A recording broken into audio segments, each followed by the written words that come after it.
Hey everybody, this is Alzorath and welcome to GamerFi. Today we're taking a look at Concrete Jungle, a game that touts itself as a card game slash city builder. I personally don't feel it lives up to the expectations of a card game, but it does have cards as part of its mechanics, which is kind of an interesting play. It reminds me a lot of actually Tetris, of all things. So, it has a basic campaign mode, so you go in here and you'll see that it has these little boxes that you can go in and play custom games. Still technically in the tutorial, it's telling me how to build a deck. I have done this several times though. You can't skip ahead of those, so we're not going to be doing the campaign mode just yet. The options menu, I'm going to go ahead and point out one thing: shader effects. I don't like them because it just blurs around the edges. Not really my thing. Let's turn that back off. And also has a nice little stream safe music there. A lot of sliders.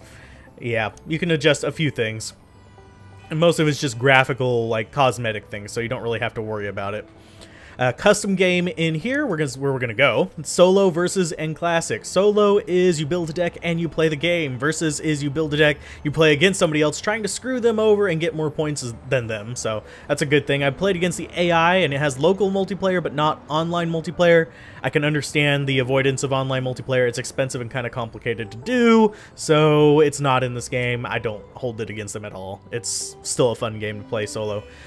Classic is, well, solo without the deck building. We're going to go into the deck building, though, so we're going to go ahead and click her. And you've seen your best score here. You have your game length. You can set it up to pretty much anything, and it gives you your best score for each length there. So, yeah, you can see I only got 499 on 20 columns because I kind of quit out of it relatively early.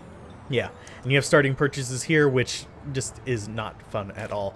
It is fun. It's just I'm not going to be doing that for this one. Go ahead and click on the deck builder over on the left. You'll see it have popped up over there. I kind of wish, I'm going to click confirm here. I kind of wish that little icon, the little click thing, would stay up when you move away, because it's not exactly obvious right off the bat that that's where you go to build your deck. And you can change your portrait here. We have two. But the portrait also changes what you can get in the game. This is a little bit different. We're going to stick with Lainey Thompson because that's actually what I'm familiar with. So let's go ahead and change our deck real quick. I can explain some of the cards. This is your basic card. This is well, that's not your basic card. That's kind of an actually complicated card.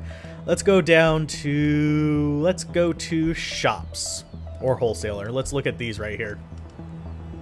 Okay, shops are basically just a boost card. You'll notice the blue squares around these and the red squares around these. Blue squares give a square +1 points. And then red squares give it -1 points. Fairly straightforward. Now, over here in the top right, you have basically the level of the card, and you also have, which is indicated by that little top corner. I haven't quite figured out what use that is. I haven't ran into an issue with it so far. But you have the yellow one, which is a positive effect, and the red one, which is a negative effect. The positive effect allows you to do unlocks in game, and the negative effect increases the cost of basically unlocking columns and moving forward. And you'll see what that means in just a second. But you have to reach a certain point value for it to cause that effect. And yeah, you'll usually run into each of them at least once in a game. Right now I have my basic deck set up. It's fairly low on the buffs, but it does have fairly consistent ability to clear a lot of rows. You also have higher cost things in various aspects. Like you can see, this has 3 orange and 1 yellow, which means that it boosts the negative one a lot more than the other ones. You have waste and stuff like that you can make the game harder for you for, and you also have a lot of things up on the higher tiers that you can unlock. As you can see, I've unlocked a few of them, which is pretty nice, but I'm going to stick with the very basic level 1 deck. So we're going to go ahead and click confirm there, and we're going to start. I'm going to show you guys solo. I'm also going to show you guys versus later after we complete a round of this.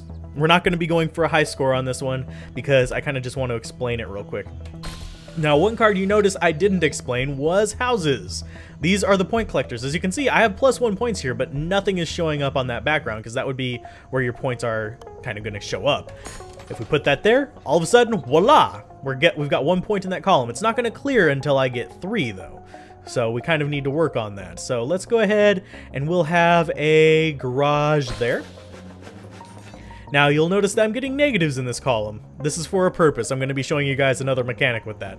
But anyway, we're going to go ahead and drop a house here, a shop here, and you just continue along until you have a row cleared. Let's get a whole bunch of negative right there. Let's just throw that one to the wind, because we're not going to worry about that one. This is not best strategy at all.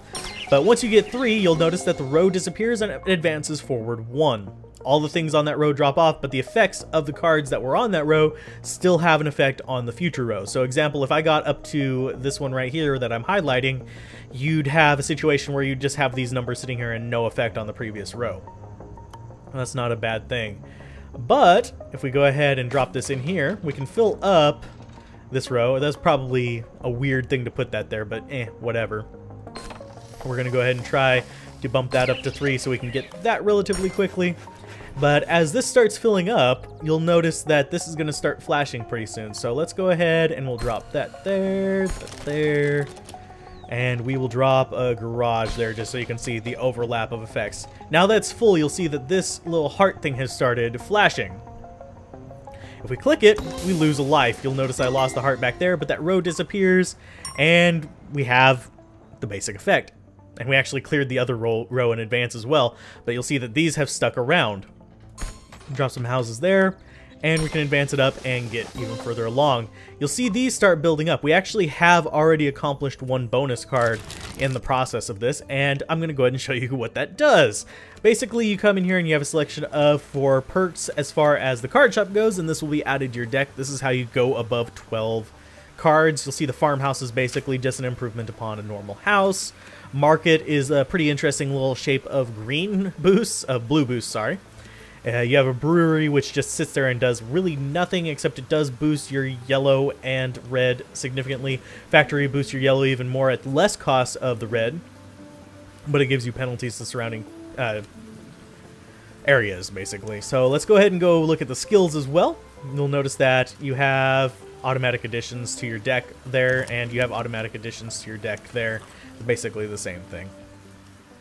But as you go down here, you'll see forcing your hand. All players discard their entire build list, which is what you saw on the left back there. And the current column is cleared, and it's without using a life in solo mode. In versus mode, you don't lose lives. It just clears on its own when it's full. You can add an art house cinema and the finer things +2 to selected adjacent tile, which is basically an improvement on what you've been seeing me use with the greens, which is +1 to any tile that you choose. So that is a decent thing. You could just straight up replace the greens, or you could replace one of these other ones with it. Let's go ahead and take that. And we need to choose a card. Let's go ahead and replace one of the restaurants with a gazebo. Woohoo, an improvement.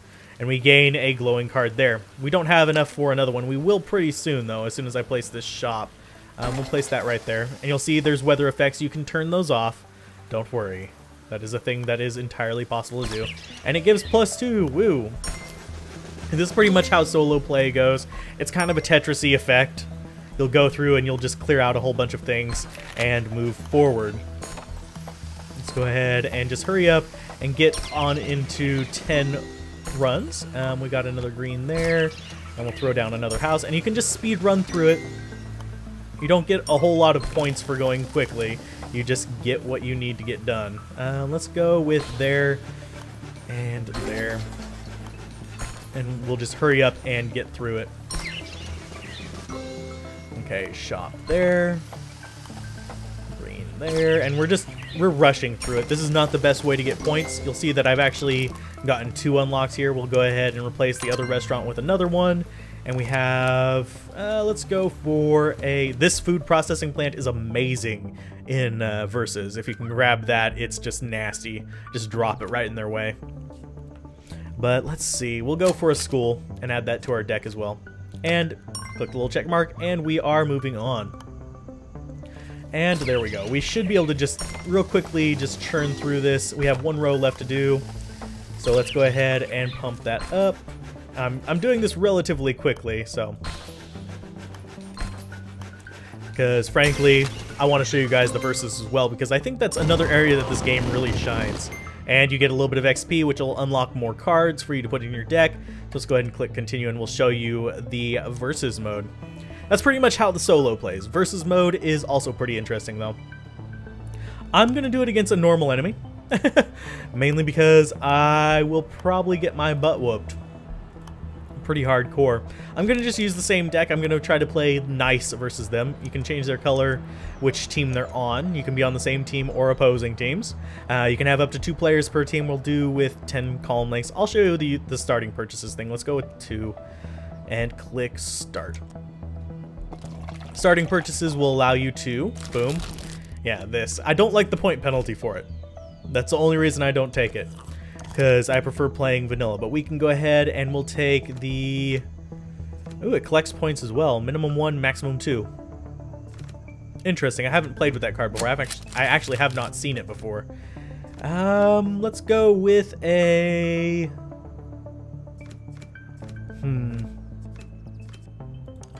Let's go with a skill. Let's go ahead and replace the restaurant with a big boost.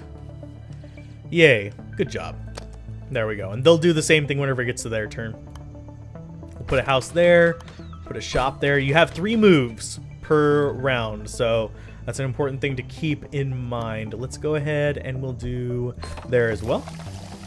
Now you'll notice there are purple squares and blue squares. They're going to go ahead and do their boosts real quick. They're a little bit slow at it. The computer just... It gives you time to see what it's doing, I think is the reason for that, but they're going to go ahead and add to their thing. I can't place anything in the purple squares, and they can't place anything in the blue squares, but the gray squares are anyone's bet. They can just be anywhere. And they just nerfed one of my things, and they're going to go ahead and drop some greens. Go ahead. Do it! Just do it! I'm probably going to lose this one horribly because I'm not paying super close attention to it. And I've noticed that the AI tends to like to play a few steps back, which is a little bit weird. But we can also do little interesting boosts. Let's go ahead and put a house there. We'll put a market there. And we'll put a restaurant there. Just get some little boost going on. They're going to get another improvement. They're going to go for a farmhouse, which is basically what we said was a free house, essentially. It doesn't give you any boost to yellow, but it doesn't give you any red boost either. So they're thinking about what they want to do. They're going to go ahead and go for a restaurant to reduce mine there. They're going to go for a silo, probably below it, to reduce it to 0 as well, which kind of sucks. Yep, there's the reduction to 0. I'm doing absolutely horrible on this one. I actually won with like twice as many points the first time I played this one. But that's essentially how it progresses, and once a row is full, I'm going to go ahead and just drop down stuff to try and boost that up. There we go. Let's go with a green there as well to boost it up to 2. And we will go with a... Do we want to... Oh, it's their turn. Oops, I already used all 3 of my stuff. That's one thing I do a lot, is I'll just be playing along and I'll be playing it like I play solo. And they're going to go for a house up there, which really kind of pisses me off. They're going to go a farmhouse there. Yeah, they're going to be beating us absolutely terribly. Oh, we have an unlock. You guys need to tell me whenever I have those. Let's see. +3 max block size, +1 to selected adjacent building. I actually haven't gotten that one before, so we're going to check it out just because I'm curious. Let's see. We can go with a house or a house. We're going to go with a house there. We'll go with a garage. And let's see, you can also do little tricks as well, but let's go with a gazebo.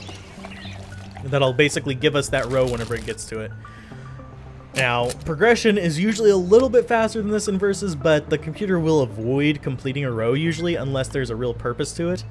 And they're going to be loading up on houses, so we're tied there. I need something to boost that up. So tied, I'm not sure exactly what the outcome of that one would be. Let's go with a house. Let's show you the clearing thing. It's going to go there, it's going to clear. Nobody's going to get any points off of it though because there was nothing there. But here I have 2 points. So if I drop, and you'll notice that it goes gray down there. If I drop a house there, it'll actually change things. Let's go with... let's go with there. +1 to selected adjacent building. Let's see what this does. Not there. Let's go ahead and put it back up here and see what that does. +2 to block size. It didn't really do anything. So we'll see. He's going to go ahead and drop something there to clear that out. We do get +2 points off of that, so we're ahead for now. Once they fill that one up, it'll get another one for them. So they're going to go ahead and fill that up and get 2 points off of that. So it's 2 versus 2. but they're going to win that one and get 7 points. You get all the points on the row if you have that row as victory. For example, if I win this one, I'll get 2 points. Let's go ahead and we'll drop that right there. We'll drop some houses in the middle and try to start claiming these. But if you win a row, you get all the points for that, whether it's in your house or their house that the points are. So there are advantages to buffing up the opponent's houses if you know you can win the row. So there are some interesting things there. We're at -1 on that one. That is suck. Confirm. There you go. Let's go with a shop there. Go with a house there. And this is pretty much how it plays out. We'll go ahead and boost him up to a 3. Just to counteract some of that. He's going to buy even more. He's got a sculpture now, which is probably going to help him out a little bit. He is beating my butt. But anyway, that's going to be... I'm going to go ahead and end this one now because I am doing horribly. But you get a general idea of how the game plays, and hopefully you guys will check it out. I actually really enjoy this game. I've been playing it a decent amount off screen. I might actually do a series on it if there's enough interest, but at the same time, it's not exactly something that a lot of people would probably be interested in watching me just fiddle around in. But anyway, if you guys enjoyed this, be sure to like, comment, and subscribe. Keep gaming, have fun, peace out. This has been Alzorath, and this has been Concrete Jungle, and it plays a little bit like Tetris in my opinion. I'll see you guys next time. Bye.